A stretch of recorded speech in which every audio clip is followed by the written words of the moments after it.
So, bonjour tout le monde. Hello everyone. My name is David Byrne. I'm from Newcastle upon Tyne, United Kingdom. It's the 23rd of September 2019 and here we are at the 23rd International Parkinson and Movement Disorder Society Congress in Nice, beautiful Nice. And I'm delighted that I'm joined by my friend and colleague Professor Murat Emre, who we're going to ask a few questions about his life as a movement disorder expert and his influences. So Murat, welcome. Thank you. Great to have you here. I'm just wondering if you could tell us, I'm sure people would be interested to know, they all know that you come from Turkey, I think, and Istanbul, but give us a little bit about your early days, your childhood and your education. As you said, I was born in Turkey in the heartlands of Middle Anatolia in 1956. I had my basic education in Turkey and then I attended Istanbul Faculty of Medicine, which I graduated in 1980. After military service, I went to Switzerland. I spent my first year doing basic research. I was basically operating spinal cord of fish, trying to identify an inhibitory system.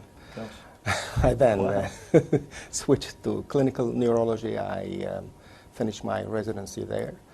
Then I had a chance to work in clinical research for the following 8-9 years, during which I had 2 sabbaticals, one in Queen Square, London, and the other at Harvard Medical School and Beth Israel in Boston. In 1996, I came back to where I was born, to Turkey, to Istanbul Faculty of Medicine, Department of Neurology, where I started Movement Disorders and Behavioral Neurology unit. So this is in a nutshell. Wow, wow, that's a fantastic summary. So you've certainly travelled around, and I guess the beauty of your travelling, you've met a lot of different people. Who would you say were your sort of really big influences on the young Murat? Who as well were your heroes? Well, as you said, I had a chance to meet a number of really fascinating people, but I think I can single out 2. The first would be David Marston, was my first sabbatical. I was really fascinated, not only by his knowledge, by the way he approached patients, by his analytical mind, and also the way he was teaching neurology, and he was encouraging people how to learn together, how to explore. And the second person who influenced my career was Professor Marcel Mesulam, who I work with in Boston, where I had my training in behavioral neurology and dementia. And he really was able to teach me how to have scientific rigor, to be skeptical about what you see, and not to publish until you're convinced. Excellent. Well, 2 real giants in the field influencing you there, Murat, no question. And perhaps it's because of those combinations, I'm guessing here, but you obviously were, I always think of you as being a real leader in the field, the emerging field of cognitive disorders, in movement disorders, because I think you and I, well, certainly you and I definitely can also remember the days where people thought, for example, that dementia in Parkinson's was just a coincidence of 2 common conditions. And you've certainly led the field in the development of cognition and dementia in Parkinson's. Was that influenced and shaped by those 2 people that you've just cited, or was that something that you came to a bit later? Well, it was mainly shaped by these 2 people. I first was trained in movement disorders, and then I quickly realized that the brain has 2 functions, really. One is to make you feel and think, and the other is to make you move. And these are functions which are closely related. And if you want to understand how one functions and dysfunctions, it's quite helpful that you understand both. And then it was also a coincidence that I organized a meeting with Neurologists in Istanbul, late 90s. The topic was synucleinopathies, tauopathies, and beyond, and these 2 molecular definitions were just emerging. And there I got interested in cognitive impairment in Parkinson's disease.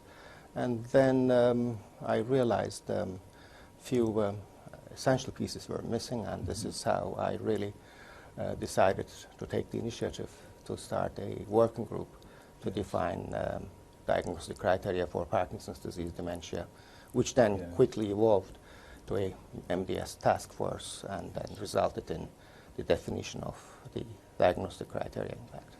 So that almost, well, possibly preempts my next question, Murat, which is what you would regard as your biggest contribution in the field. Well, I think it would be fair to say that my biggest contribution was in the field of dementia in Parkinson's disease. For sure. The first was, as I have indicated, the definition of diagnostic criteria for Parkinson's disease dementia. And this was an international undertaking, as it should be. Was a consensus meeting. And second was that I had the pleasure and honor to be the principal investigators of 2 large trials in Parkinson's disease dementia. The first one with a cholinesterase inhibitor, and the second one with the NMDA antagonist. And the first trial, the first large international undertaking, really resulted in the recognition of Parkinson's disease dementia as a standalone indication, and also as resulted in registration of the first ever treatment for Parkinson's disease dementia. And as far as I know, was the first time that in an FDA meeting, FDA recognized the indication and plus the treatment for this indication in one and single meeting with one and single study. So I am really happy that I was able to contribute this. Well, more than contribute, that's very self-effacing. It was a massive contribution, Murat. Yes, fantastic. I just wonder, when you look back, I know you're a glass half full man, but do you have any regrets? Is there anything that you might have done differently if you wound the clock back 20 or 30 years? Well, I am really happy that I had the chance to do the things I was able to do. But if I had a chance, I think I would spend a longer time in fellowships. I would have stayed with pleasure longer in Kent Square and in Boston. And possibly I would have taken a few more sabbaticals. Right. And the second, I would think I may have been more proactive and maybe more outgoing in my thoughts for a few things which I planned and never really realized. So, can you just, I know maybe you don't want to expand on that. No, well, you know, maybe we're never satisfied. We're ambitious people with what we've done. So I sometimes think I could have done more. Goodness. Well, I think what you've highlighted is a pretty amazing legacy, to be honest with you, but I understand that there's a constant need for drive. So when you are talking to I know you're very big into training, and I know this is very close to your heart, what would be the big pieces of advice that you give to the young movement disorder neurologists coming through Istanbul these days? Well, I think not only those coming from Istanbul, but to all my colleagues around the world, I would say the first advice would be go out. That is, once you're finished with your basic education, with your basic training, leave the place where you had your basic training and then go out. Try to find a mentor or mentors and try to spend some time with prominent, experienced leaders in the field, a few years. Try to learn from them. Don't be shy in asking. Second, do research. And also some basic research. Even if you think you're not going to become a basic researcher, I think it's quite helpful that you can understand research work. You are more versed in analyzing results. You are more versed in deciding how much biases is in there, what are these results. I did some basic research, for example, in Boston, and I think it was quite helpful in my following professional career.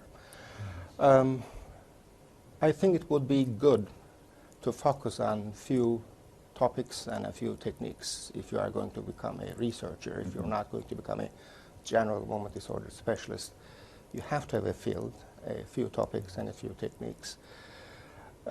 If you do research, from time to time, just stop, take a step back, and try to analyze, grasp the data you produced and the others produced.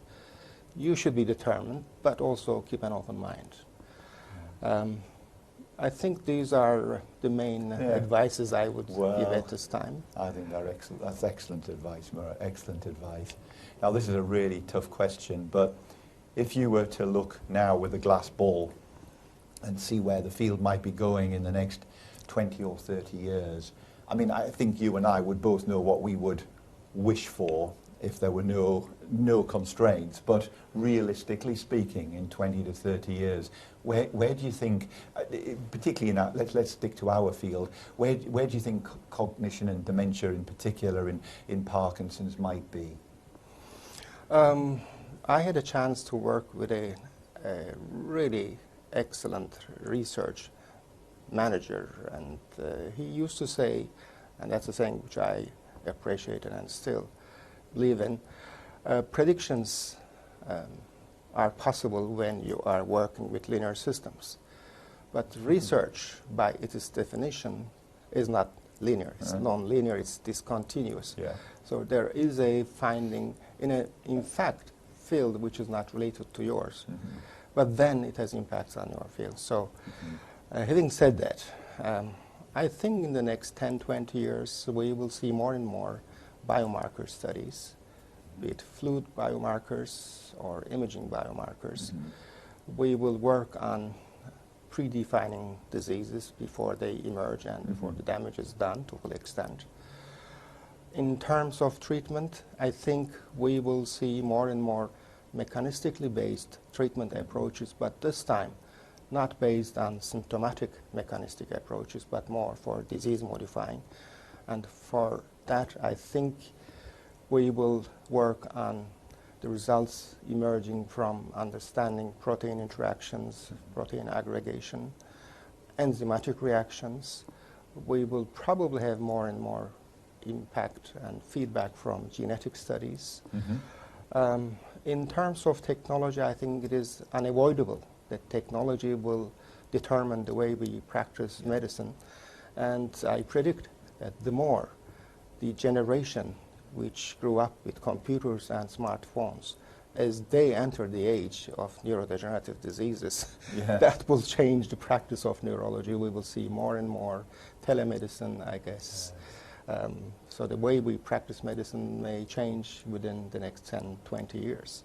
That's pretty impressive. Yeah, no, and I think that's all very reasonable as well. Nice suite of ideas there, Murat. So I just wonder, obviously a slightly sensitive topic and wouldn't necessarily expect names to be named here, but did you feel at any point in your career, back to your early years, I guess in particular, that you did encounter any blocks, any biases, any negativity from individuals or people, or do you feel that you've been quite lucky in that regard? Well, I don't think I had problems with my colleagues, with science and scientists. I felt some bias in terms of having positions, paid positions, regular positions, because of my probably national background. That has little to do with science, that had more to do with political arrangements and decisions of the countries, really. Yes. So I did encounter some. But in terms of my colleagues, I cannot say that I had any problems in that regard. That's nice.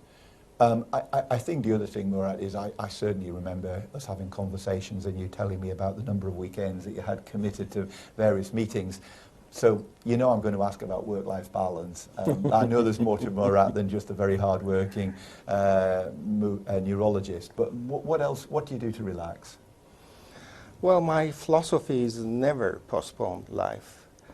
Life is too beautiful and the world has too much to offer that you postpone, that you should say, I'll work for the next 20 years hard and I'll start enjoying life. My philosophy is you enjoy life as you go. And that is what I've been doing. So I try to spare some time wherever I go, wherever I have meetings, talks, in a new city, in a new country. Even with a really heavy agenda, I try to spare a few hours, go out, explore the city, talk to people, enjoy local food. And this is really what I would also recommend to my colleagues. Don't postpone life. Just have some time, follow your hobbies, spare Yes. some time for your friends, for your family, Yes. for your football team. Aha, yes, we won't get onto the football teams of Istanbul. That's a tricky area, not like the northeast of England, of course. Okay, so no, absolutely, that's great advice. And do you actually have any hobbies yourself, Murat? I know you, I Yes. mean, I know you're very knowledgeable in a number of areas, but what would you cite as your hobbies? Well, I am a passionate photographer. Right. I travel with great pleasure. I really love exploring new uncharted territories for myself, going to remote areas. Yeah. And I am very much into movies. Right. And I also like reading, especially history, Yes. how our behaviors are shaped. And one of my sub-hobby is maybe history of religions, how they emerged, how they really shaped our behavior today. So I still will remember, just for the record, this man beside me telling me the difference between Shiite and Sunni Muslims. I seem to recall in a restaurant one evening, which is extremely interesting. And just for the record, Murat, how many languages do you speak?